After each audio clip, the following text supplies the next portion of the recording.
মোট কতটি? 12টি। তার মধ্যে সম্মানিত মাস কয়টি? 4টি। এখন প্রথম নম্বর কথা হলো, আমি আর আপনি এই 12 মাসের নাম জানি কিনা? কিছু কিছু জানি, মাঝে মাঝে দুই একটা জানি। রমজান মাসের নাম জানি, কি ঠিক আছে না? মুসলমান এই 12 মাসের সাথে মুসলমানদের ইবাদতের সম্পর্ক আছে না নাই? মুসলমানদের যত উৎসব বলেন, ইবাদত বলেন, সবগুলা সম্পর্ক আরবি মাসের সাথে না ইংরেজি মাসের সাথে? তো মুসলমান আরবি মাসের নাম জানা দরকার আগে না ইংরেজি মাসের নাম জানা দরকার আগে? কিন্তু তারিখ তো পরের কথা, মাসের নামও তো মুসলমান জানে না, মাসের নামও মুসলমান জানে না। আমরা আমাদের বাচ্চাদেরকে শিখাই প্রথমে জানুয়ারি। কি শিখাই? বাচ্চারা যখন স্কুলে ভর্তি হয়, মাদ্রাসায় ভর্তি হয়, তো সপ্তাহের নাম শিখায়, শিখায় না? সপ্তাহে 7 দিন। কয় দিন? 7 দিন। মাসে কত দিন? 30 দিন। কয় মাসে বছর? 12 মাসে বছর। তো এবার বলে, বাবা বলো প্রথম মাসের নাম জানুয়ারি। কি শিখায় না এরকম? কিন্তু মুসলমানের শিখানো দরকার ছিল, আমার বাচ্চা প্রথম নম্বরে শিখবে আরবি 12 মাসের নাম, যেই মাসের নাম নির্ধারণ করেছেন স্বয়ং রব্বুল আলামিন। বলেন সুবহানাল্লাহ। 1 নম্বর মাসের নাম মুহররম। 1 নম্বর মাসের নাম কি? মুহররম। 2 নম্বর সফর। আমি আরো 2 দিন মসজিদে এই বিষয়ে কথা বলছি, আমার মনে আছে। 2 নম্বরে কি? সফর। 3 নম্বর রবিউল আউয়াল। 4 নম্বর রবিউল সানি। 5 নম্বর জুমাদাল উলা। 6 নম্বর জুমাদাল উখরা। এরপরে রজব, যেটা এখন চলতেছে। এরপরে শাবান।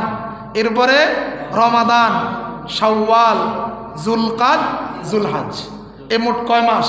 12 মাস। তাহলে একজন মুসলমান হিসাবে আমার এই 12টি মাসের নাম জানা জরুরি কিনা? কথা বলেন, জরুরি কিনা? আল্লাহ রাব্বুল আলামিন বলেন, মাসের গণনার হিসাবে আমার কাছে মাস 12টি, তার মধ্যে 4টা মাস সম্মানিত। 4টা মাস কি সম্মানিত?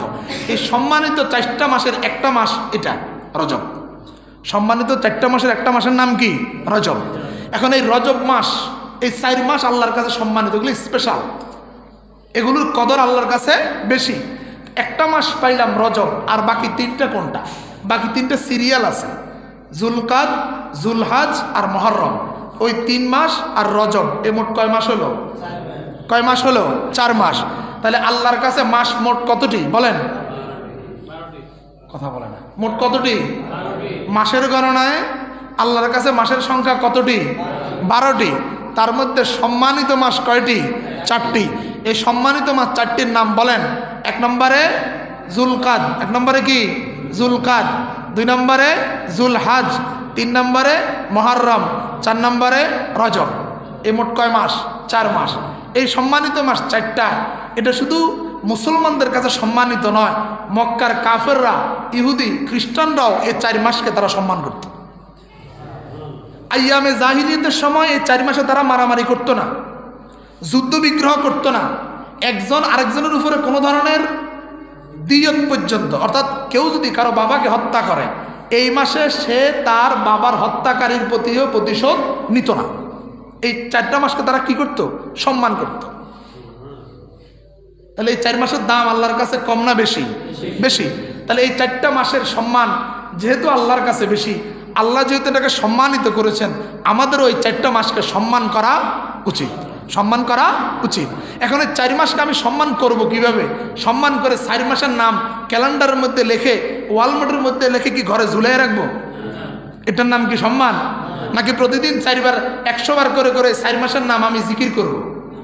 যে জুলকাদ, জুলহাজ, মুহররম, রজব, জুলকাদ, জুলহাজ, মুহররম, রজব, এটা কি সম্মান? এটা কি সম্মান? না, এটা সম্মান নয়।